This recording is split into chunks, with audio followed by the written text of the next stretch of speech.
विद्यार्थी मित्रांनो, आज आपण class 6 subject general science chapter 2 the living world याला सुरुवात करणार आहोत. लिव्हिंग वर्ल्ड म्हणजेच काय, तर त्याला आपण मराठीमध्ये सजीव सृष्टी असं म्हणतो. या लेक्चरला सुरुवात करण्याआधी आपल्याला या चॅप्टरमध्ये कोणकोणत्या घटकांचा अभ्यास करायचा आहे ते एकदा आपण पाहून घेऊया. या चॅप्टरमध्ये प्रामुख्याने आपल्याला अभ्यास करायचा आहे कॅरेक्टरिस्टिक्स ऑफ लिव्हिंग थिंग्स, म्हणजेच सजीवांची लक्षणे. आता त्यांच्यामध्ये आपल्याला कशा कशाचा सहभाग होतो, कशा कशाचा अभ्यास करायचा आहे. That is the growth, respiration, excretion, reproduction, responsiveness to stimuli, movement, a definite lifespan and a cellular structure. या सर्व कॅरेक्टरिस्टिक्सचा आपल्याला अभ्यास याच्यामध्ये करायचा आहे. सोबतच useful living things, harmful living things या पण घटकांचा अभ्यास आपल्याला या चॅप्टरमध्ये करायचा आहे. तर सर्वप्रथम आज आपण आपल्या पहिल्या लेक्चरला सुरुवात करूया. बघा, या चॅप्टरमध्ये आपल्याला सर्वात महत्त्वाचा भाग अभ्यासायचा आहे, that is the characteristics of living things. तर सर्वप्रथम आपण सजीव म्हणजे काय आणि निर्जीव म्हणजे काय ते समजून घेऊया. आता सजीवांना आपण लिव्हिंग म्हणतो आणि जे निर्जीव आहेत त्यांना आपण नॉन लिव्हिंग म्हणतो. जे आपण आपल्या सभोवतालच्या ज्या वस्तू आहेत किंवा सर्व ज्या गोष्टी आहेत त्या आपण दोन भागामध्ये विभागू शकतो, एक सजीव आणि दुसरं निर्जीव. मग तुम्हाला त्यांनी एक प्रश्न विचारलेला आहे की इथे तुम्हाला जो पूर्ण इथे एक पिक्चर दिलेला आहे, या पिक्चरमध्ये कोणकोणत्या गोष्टी अशा आहेत की ज्याला तुम्ही सजीव म्हणाल आणि कोणत्या गोष्टी अशा आहेत की ज्याला तुम्ही निर्जीव म्हणाल. आता याच्यामधलं तुम्ही आन्सर देऊ शकता. तुम्हाला याच्यामध्ये प्लांट दिसतील, त्याच्यानंतर इथे बसलेली एक मुलगी आहे, एक मुलगा आहे, हा डॉगी आहे, त्याच्यानंतर इथे हेन. ह्या ज्या आहेत त्याला तुम्ही लिव्हिंग म्हणाल. आणि बाकीचे जे आहेत तुम्हाला दिसणारा जे हातामध्ये बुक्स आहे, त्याच्यानंतर बॉल आहे, त्याच्या हातामध्ये असलेली पतंग, घर, बादली, ऑल ऑफ दीज थिंग्स त्याला तुम्ही निर्जीव म्हणाल. मग हे क्लासिफिकेशन किंवा हे तुम्ही कशा प्रकारे ओळखलं, सजीव कोणाला म्हटलं आणि निर्जीव कोणाला म्हटलं, आणि हे कशावरून ओळखलं? तर तुम्ही सर्वसाधारण असं म्हणाल की ज्याला जीव आहे तो सजीव आणि ज्याला जीव नाही आहे तो म्हणजेच निर्जीव. मग जीव आहे म्हणजे नेमकं काय आणि जीव नाही म्हणजे नेमकं काय, हेच आपल्याला या पाठामध्ये अभ्यासायचं आहे. म्हणजे अशी कोणती लक्षणे आहेत की त्या लक्षणावरून किंवा असे कोणते कॅरेक्टरिस्टिक्स आहेत की त्याच्यावरून आपण त्यांना लिव्हिंग म्हटलेलं आहे, आणि असे कोणते कॅरेक्टरिस्टिक्स आहेत की ज्याच्यावरून आपण त्यांना नॉन लिव्हिंग म्हटलेलं आहे. आता मेन आपण इथे सर्वात महत्त्वाचा एक भाग लक्षात घ्या. लिव्हिंग थिंग्समध्ये ज्यांचा समावेश होतो ते म्हणजे प्लांट्स अँड ॲनिमल्स. बऱ्याचदा तुम्हाला असा प्रश्न विचारला जातो, write the examples of living things. सरळ प्लांट्स अँड ॲनिमल्स, याच्यामध्ये सर्व प्रकारचे तुम्हाला प्लांट्स आलेले आहेत. मग त्याच्यामध्ये युनिसेल्युलर पासून तर मल्टीसेल्युलर पर्यंत सर्व प्रकारचे प्लांट्समध्ये मग सर्व त्याच्यामध्ये प्लांट्सच्या वनस्पतीच्या सर्व प्रजाती आल्यात. आणि ॲनिमल्स, मग ॲनिमल्समध्ये सर्व मुंगीपासून तर हत्तीपर्यंत सर्व त्यांना आपण ॲनिमल्स म्हणतो. म्हणजेच एक्झाम्पल ऑफ लिव्हिंग थिंग्स कोणते आहेत? Plants and animals. तर सर्वप्रथम आपण जे कॅरेक्टरिस्टिक्स ऑफ लिव्हिंग थिंग्स जे आहेत त्याच्यामधल्या एकेका कॅरेक्टरचा अभ्यास करूया. आता सर्वप्रथम आपण अभ्यास करूया growth. Look at this growth. तर सजीवांचं सर्वात महत्त्वाचं कॅरेक्टरिस्टिक्स जे आहेत, characteristics of living thing, that is the growth, ज्याला मराठीमध्ये आपण वाढ म्हणतो. आता बघा, आपण आपल्या घरामध्ये जर एखादं छोटं बाळ असेल तर त्याचं हळूहळू होणारी वाढ आपण पाहतो. किंवा आपण स्वतःचा जर विचार केला तर आपण सुरुवातीला लहान होतो, नंतर आपण हळूहळू मोठे झालो. आपण जसजसे एका वर्गात आपण जातोय तसतसे आपल्या शरीराची वाढ होते, जे दॅट इज द ग्रोथ, त्याला आपण ग्रोथ असे म्हणतो. म्हणजे जर छोटं बाळ असेल मग त्या छोट्या बाळाचं जे आहे नंतर इन फ्युचरमध्ये त्याचं एक ॲडल्ट पर्सन, म्हणजे त्याच्यामध्ये वुमन असेल किंवा मॅन, त्याच्यामध्ये कन्व्हर्शन झालेलं आपल्याला पाहायला मिळतं. म्हणजे growth can be takes place. And growth होणे म्हणजे नेमकं काय आहे? That is the gain in height, weight and strength. म्हणजे त्याची उंची वाढते, वजन वाढतं, त्याची ताकद वाढते. आणि हे सर्व फक्त मानवाच्याच बाबतीत होत नाही, तर अशा प्रकारचं हे सर्व जे आहे हे आपल्याला ॲनिमल्सच्या मध्ये सुद्धा होताना दिसतं. पण इथं महत्त्वाचा भाग लक्षात घ्या, प्रत्येक प्राण्यामध्ये वाढ होण्याचा जो स्पॅन आहे, म्हणजे शरीराची जी ग्रोथ होते, याचा एक ठराविक कालावधी असतो. तो थ्रू आउट द लाईफ त्याची ग्रोथ होत नाही.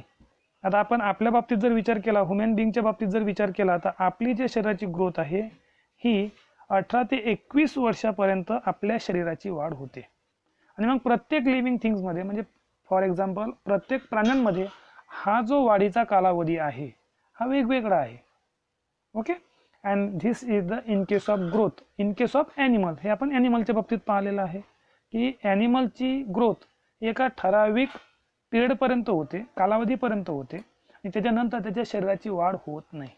And this is the important character in case of living thing, that is the growth. आता अशाच प्रकारची ग्रोथ ही प्लांटमध्ये सुद्धा होते का? तर इथे तुम्हाला त्यांनी एक ॲक्टिव्हिटी दिलेली आहे, ती ॲक्टिव्हिटी आपण पाहूया. Look at this activity. बघा काय केलेलं आहे, इथे एक कुंडी आहे, त्याच्या आतमध्ये प्लांट आहे, आणि त्या प्लांटला अशा प्रकारचा एक दोरा जो आहे तो बांधलेला आहे, थोडासा ताणून तो बांधलेला आहे. आणि इथे त्याला जेव्हा तुम्ही 3-4 दिवसानंतर पाहाल तर तेव्हा हा जो थ्रेड आहे, दोरा आहे, हा तुम्हाला लूज झालेला दिसेल. मग याचाच अर्थ काय, तर इथे प्लांटची ग्रोथ झालेली आपल्याला दिसते. म्हणजे याचाच अर्थ असा की वनस्पतीची सुद्धा वाढ होते. पण वनस्पतीची वाढ कशा प्रकारे होते ते इथं महत्त्वाचं आहे. आता वनस्पतीची वाढ होत असताना in plant it is mainly in the width and height of the stem that's grow. म्हणजे याच्यामध्ये जर प्रामुख्याने जर आपण पाहिलं तर look at this, in plants कशामध्ये ग्रोथ होते, त्यांच्या खोडामध्ये आणि त्यांच्या हाईटमध्ये, म्हणजे उंचीमध्ये तिथे ग्रोथ होते. म्हणजे खोडाची जाडी जी आहे ती वाढत जाते आणि प्लांट जे आहे ते उंच उंच होत जातं.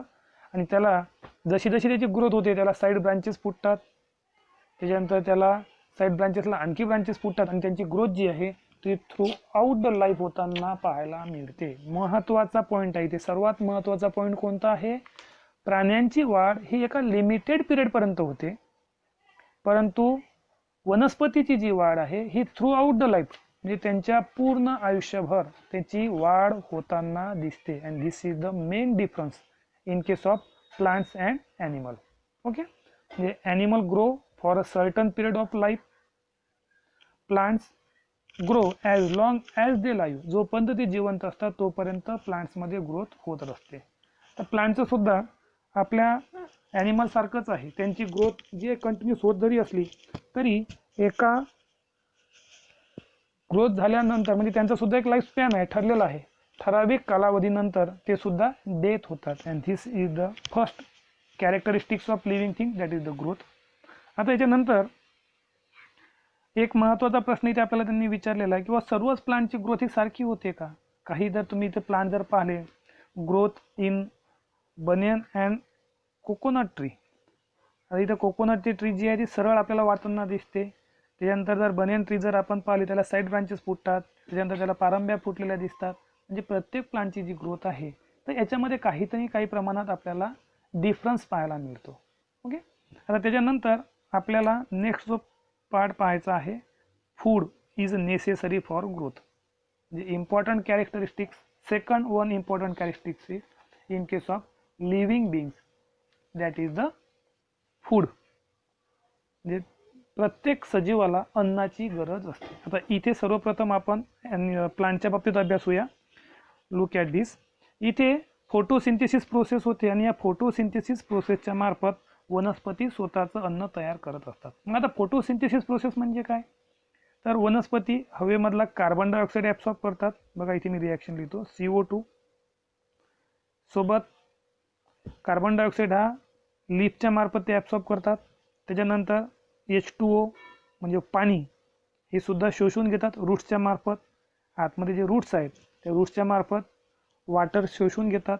आणि in presence of the sunlight, सूर्यप्रकाशामध्ये आणि या लीफमध्ये जो याला हिरवा रंग जो आपल्याला पाहायला मिळतो, तो हिरवा रंग कशाच्यामुळे आहे, ड्यू टू द क्लोरोफिल.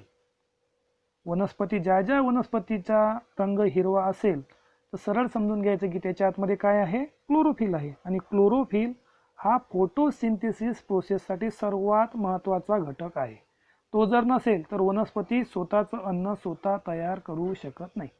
म्हणजेच कार्बन डायऑक्साईड हवेमधून लीफच्या मार्फत ॲब्सॉर्ब करतात, वॉटर जे आहे हे रूट्सच्या मार्फत जमिनीमधून ॲब्सॉर्ब करतात, आणि इथे सूर्यप्रकाशामध्ये आणि क्लोरोफिलच्या मधून ते काय करतात, स्वतःचं अन्न तयार करतात. फूड आणि अन्न तयार करत असताना तिथेच कार्बन डायऑक्साईड जो गॅस आहे तो बाहेर कार्बन डायऑक्साईडने इथे तो जो आहे ऑक्सिजन जो आहे तो आपल्या शरीराच्या बाहेर टाकत असतात. म्हणजे इथे रिॲक्शन जर आपण लिहिली फोटोसिंथेसिसची कशा प्रकारे आहे, carbon dioxide gas plus water, then in presence of sunlight सूर्यप्रकाश अँड क्लोरोफिल यांच्यामध्ये त्यांचे रासायनिक अभिक्रिया होते, केमिकल रिॲक्शन होते आणि इथे अन्न जे आहे म्हणजे फूड तयार होतं आणि सोबत सर्वात महत्त्वाचा घटक ऑक्सिजन जो आहे तो तयार होतो आणि तो ऑक्सिजन जो आहे वनस्पती आपल्या शरीराच्या बाहेर टाकत असते. It's the important factor. बघा, वनस्पती फोटोसिंथेसिस प्रोसेसमध्ये काय करते, कार्बन डायऑक्साईड गॅस आतमध्ये घेते आणि बाहेर कोणता टाकतो, ऑक्सिजन टाकतो फोटोसिंथेसिस प्रोसेसमध्ये. आता फोटोसिंथेसिस प्रोसेस म्हणजे काय ते एकदा इथे समजून घेऊया. Plant make their own food in sunlight. Plant produce food from water, nutrients in the soil and the carbon dioxide present in the air. This process takes place in the leaves of plants and it is brought about in the presence of sunlight with the help of the chlorophyll in the leaves, and this process of food production is called photosynthesis. जे तुम्हाला मी आधीच explain केलं. आणि photosynthesis ही जी process आहे कुठे होते, this process occurred inside the leaves. हे आपल्या लीव्ज जे लीफ जे आहेत झाडांची जी पाने आहेत त्याच्या आतमध्ये ही प्रोसेस होते आणि अशा प्रकारे वनस्पती स्वतःचं अन्न तयार करतात आणि वनस्पती तयार केलेलं अन्न जे आहे ते वनस्पतीच्या प्रत्येक पार्ट्सपर्यंत पोहोचवलं जातं. मग रूट आहे, स्टेम आहे, लीफ आहे, फ्लावर आहे, फ्रूट आहे, प्रत्येक पार्ट्सपर्यंत वनस्पती त्याचं अन्न पोहोचवतो. म्हणजे वनस्पतीला सुद्धा अन्नाची गरज असते. आणि सर्वात महत्त्वाचा पॉईंट आपण इथे काय शिकलो, वनस्पती फोटोसिंथेसिस या प्रोसेसमार्फत स्वतःचं अन्न तयार करते आणि अन्न तयार करत असताना ती कोणता गॅस ॲब्सॉर्ब करते, कार्बन डायऑक्साईड, आणि कोणता गॅस बाहेर टाकते, ऑक्सिजन. पण लक्षात घ्या, रेस्पिरेशन प्रोसेसमध्ये वनस्पती ऑक्सिजन आत घेते आणि कार्बन डायऑक्साईड बाहेर टाकते. परंतु फोटोसिंथेसिस प्रोसेसमध्ये, कारण वनस्पतीला खूप मोठ्या प्रमाणात आपण पाहतो की जेव्हा ती फोटोसिंथेसिस प्रोसेस होते ते कार्बन डायऑक्साईड गॅस ॲब्सॉर्ब करतात आणि त्याच्यामुळं आपण झाडं जर लावली तर आपल्या ॲटमॉस्फिअरमधलं कार्बन डायऑक्साईडचं जे प्रमाण आहे ते नियंत्रणात राहू शकतं. म्हणून बऱ्याचदा हा जो भाग आहे झाडं लावण्याचा हा खूप उपयोगात राहतो. त्याच्यामुळं काय होतं की कार्बन डायऑक्साईड वनस्पती ॲब्सॉर्ब करतो आणि ऑक्सिजन बाहेर टाकतो आणि त्यामुळं आपल्या वातावरणामधली कार्बन डायऑक्साईडची जी लेवल आहे ती मेंटेन केल्या जाते. ओके, हे झालं फोटोसिंथेसिस प्रोसेस म्हणजे अन्नाची आवश्यकता वनस्पतीला कशा प्रकारे असते आपण पाहिलं. आता ॲनिमलच्या बाबतीत काय तो भाग आपण पाहूया. तर ॲनिमलच्या बाबतीत जर आपण पाहिलं टू लुक ॲट दिस, तर वनस्पतीमध्ये क्लोरोफिल आहे, ते स्वतःच अन्न तयार करतात. परंतु ॲनिमलमध्ये तर क्लोरोफिल नाही आहे. मग ॲनिमलचं कसं, तर ॲनिमल्स बघा स्वतःच्या अन्नासाठी ते दुसऱ्यावर डिपेंड असतात. They do not produce their own food. Animals they do not produce their own food. मग ते काय करतात, ते स्वतःच्या अन्नासाठी दुसऱ्यावर डिपेंड असतात. मग काही प्राणी असे आहेत की जे तृणधान्य खातात, म्हणजे आपण पाहतो गवत असेल ज्याला आपण चारा म्हणतो, अशा प्रकारच्या वनस्पती खाऊन ते जगतात. काही प्राणी असे आहेत, लुक ॲट दिस, टायगर सारखे काय करतात की ते दुसऱ्या प्राण्यांना खाऊन जगतात. ओके, म्हणजे स्वतःच्या अन्नासाठी ते दुसऱ्यावर डिपेंड असतात. And this type of the need of food, यांना सुद्धा अन्नाची आवश्यकता असते. आता इथे तुम्हाला काही पॉईंट दिलेले आहेत. ॲनिमल्स सच ॲज गोट, ship, horse it grass, while wild animals such as tiger and lions meet their need of food by hunting other animals which live on plants. म्हणजे एक जे आहेत ते काही जे असे आहेत की जे तृणधान्य म्हणजे गवत वगैरे खाऊन जगतात, काही असे आहेत की ते दुसऱ्या प्राण्यांवर जगतात म्हणजे त्यांना सुद्धा अन्नाची गरज असते. And this is the most important characteristics in case of that is the living things. जे सजीवाचं सर्वात महत्त्वाचं एक कॅरेक्टरिस्टिक्स आहे की निर्जीवाला अन्नाची गरज राहत नाही, परंतु सजीवाला मात्र अन्नाची गरज असते. Okay, look at this important topic इथे एक दिलेला आहे. The intake of food and the resultant growth is an important characteristics of living things. सर्वात महत्त्वाचं आहे की त्यांना अन्नाची गरज असते आणि त्यांची ग्रोथ होते. These are two important characteristics of living things. इथे आज आपण दोन कॅरेक्टर्सचा अभ्यास केलेला आहे. एक ग्रोथ आणि दुसरा आहे food is necessary for growth. Okay, तर बाकीचे जे आपल्या कॅरेक्टर्स आहेत that is the characteristics of living things आहे ते आपण नेक्स्ट लेक्चरला पाहूया. तर हे व्हिडिओ व्यवस्थित पहा, ऐका आणि समजून घ्या. धन्यवाद.